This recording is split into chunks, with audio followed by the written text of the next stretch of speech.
Sa gitna ng madugong Apocalypse Tournament, nagsimula na ang banggaan ng dalawang makapangyarihang Diyos, ang special synthetic god na si Neza, laban sa Diyosa ng digmaan si Morrigan. Ngunit hindi lang ito basta laban, dahil pati mga inosenteng Diyos na nanunood ay nadadamay, isa-isang naglalaho. At nang masaksihan ito ni Ares, sumiklab ang galit niya. Kung hahayaang magwala si Morrigan, mawawala ang kinabukasan ng langit ng Valhalla, wika niya. Ngunit ang mas nakakakilabot, ay ang katahimikan ni Zeus. Pinapayagan lang niya ang kaguluhan, kahit nalulunod na sa dugo ang entablado. Bakit niya ito hinayaan? Ano ang nakikita ni Zeus, na hindi natin nakikita? Ito ang tatalakayin ko ngayon, kaya kung handa ka na, Teren at simulan na natin. What's up mga Coops, Manga Moto nagbabalik. Record of Ragnarok spin-off, Apocalypse of the Gods Kabanata 17. Difference in rank. Sa pagsisimula ng kabanata, inanunsyo ni Jarl ang simula ng ika-4 na bakbakan ng Apocalypse Tournament.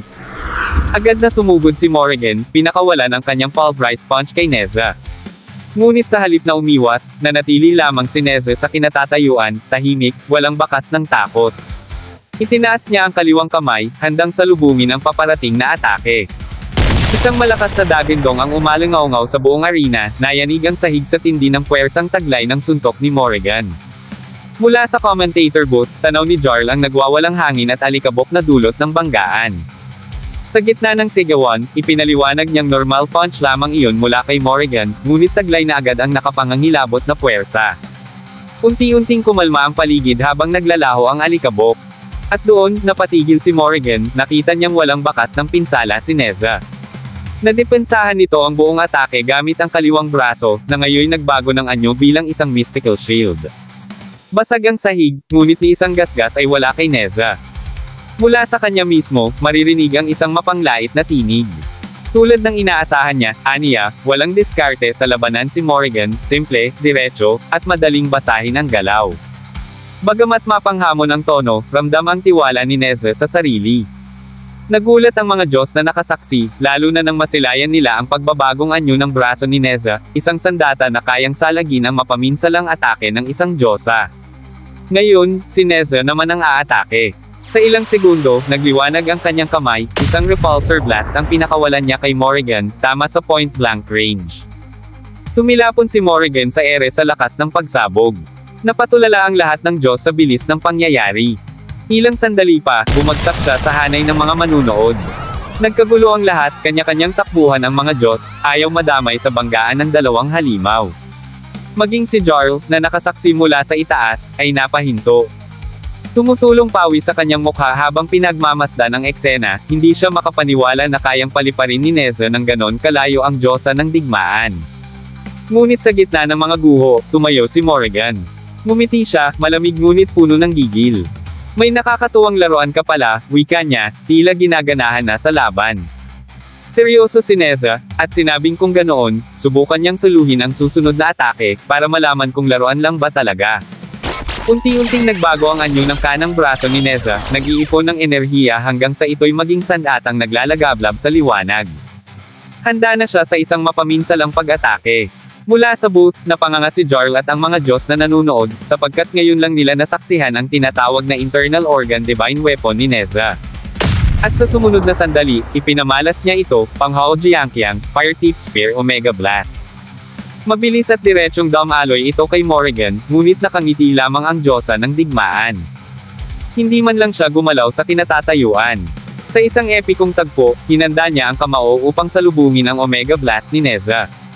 Ayon sa tagapagsalaysay, bago pa man pakawalan ni Neza ang blast energy mula sa kanyang divine weapon, ginamit muna niya ang mystical armor of heaven and earth upang salagin ang pulverized punch ni Morrigan. Sa loob ng kanyang katawan, naiipon na ang napakalakas na kapangyarihan, isang enerhiyang kayang gawing purong destructive force. Sa pamamagitan ng kanyang kanang kamay, nagtatransform ito bilang divine weapon, at mula roon, pinakakawala ng enerhiyang kayang pumulbo sa sinumang tatamaan. Ngayon, papalapit na ang Omega Blast kay Morrigan, ngunit sa isang napakalakas na pagwasiwas ng kamao pataas, na-deflect niya ito na para bang walang kwentang atake lang. Nagpamalas siya ng nakagigimbal na lakas, isang kapangyarihang iilan lamang sa mga Diyos ang makakagawa. Ngunit ang na-deflect na Omega Blast ay patungo sa direksyon ng mga manunood. Wala na silang oras para umiwas. Isang nakabibinging pagsabog ang gumimbal sa buong arena. Tinamaan ang mga Diyos na nanunood, at si Morrigan, ni hindi man lang lumingon. Wala siyang pakialam kung sino ang madadamay. Samantala, si Ares, na noon ay papunta pa lamang sa arena, ay napahinto nang marinig ang malakas na pagsabog. Nagsimula na pala ang laban, mahina niyang sambit.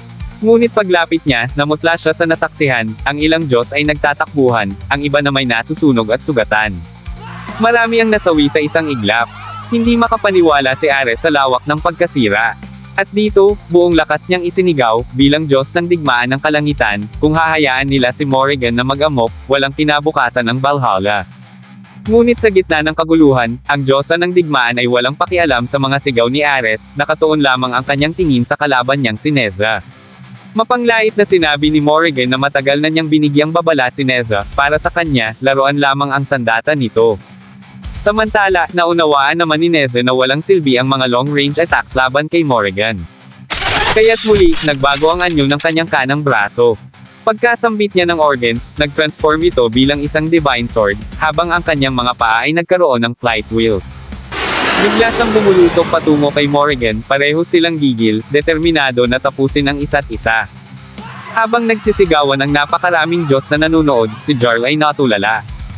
Hindi na niya maunawaan ang bilis ng labanan, nagpatuloy ang dalawang mandirigma sa bakbakan, kahit na nasa hanay na ng mga manunood.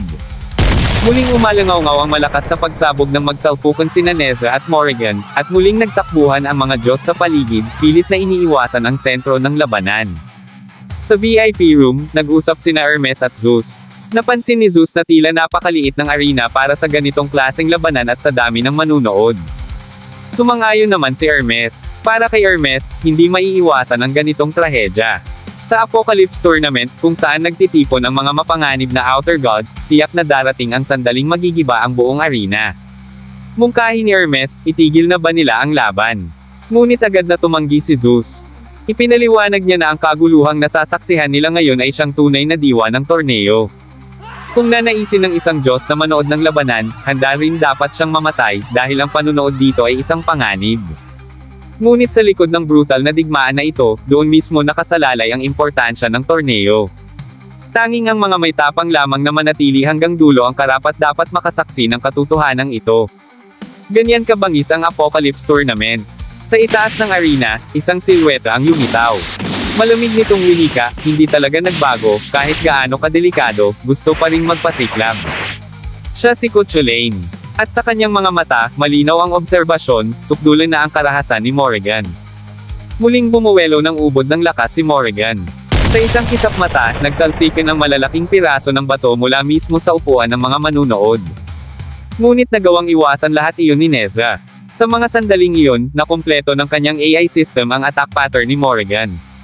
At dito, inilunsad ni Neza ang kanyang counterattack, sabay sa galaw ng kalaban. Kalmado niyang sinabi, siguro naman, naiintindihan mo na ngayon, ang pagitan ng ating rango, ang tunay na agwat ng lakas. Nanlaki ang mga mata ni Morrigan. May mga sugat na sa kanyang mukha, at ilang saglit pa'y sumirit ang dugo mula sa iba't ibang parte ng kanyang katawan. Hindi niya maintindihan kung paano siya tinamaan. Maging ang mga kilalang Diyos na nanunood ay napahinto, lahat ay namangha sa ginawa ni Neza. Sunod-sunod ang mga atake, walang tigil ang paghagupit ng Divine Sword ni Neza. Ang kanyang mga braso ay parehong nagbago bilang mga espada, at sa tindi ng bilis, wala nang magawa si Morrigan kundi tanggapin ang bawat tama. Para kay Neza, tulad ng inaasahan niya, si Sun Wukong pa rin ang tanging kalaban na karapat-dapat sa kanya. Sa madaling sabi, nahihinaan siya kay Morrigan. Ngunit biglang napatigil si Neza. Hindi niya magalaw ang isang braso. Paglingon niya, nakagat na pala ni Morrigan ang kanyang kanang braso, mahigpit na nakakapit gamit ang matatalim na ngipin. Nanlaki ang mga mata ni Neza. Sa sandaling iyon, nagbigay ng alert ang kanyang AI system, ang kalabang nasa harapan niya ay biglang tumaas ang antas ng panganib, isang napakadelikadong sitwasyon. Ngumisi si Morrigan. Naalala mo pa ba, ang mga pinagsasabi mo kanina? Na wala akong diskarte sa laban. Punong-puno ng gigil, ipinangako niyang babaliktarin niya ngayon ang laban at wawasakin ang hambog na synthetic god na si Neza. Itinaas ni Morrigan ang kamao, at sa sandaling iyon, napanganga si Neza. Hindi siya makapaniwala na nakakakilos pa si Morrigan, sa kabila ng dami ng tama nito sa katawan. Gigil na gigil ang Diyosa.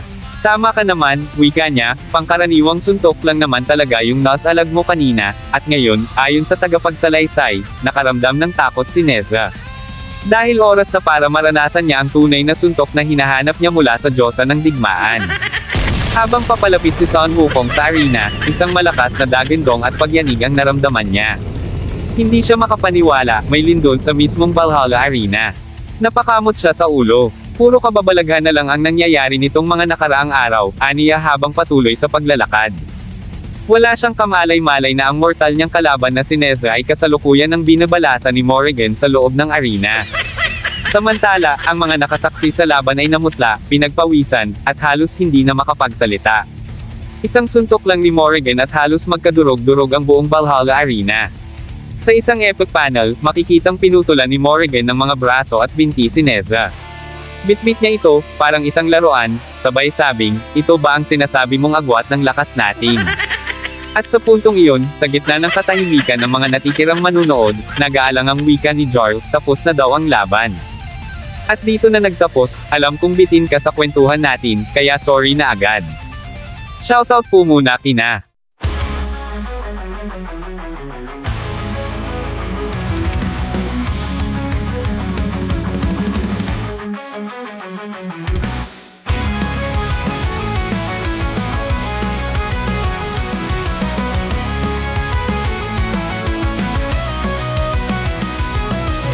mapansin sa digmaan,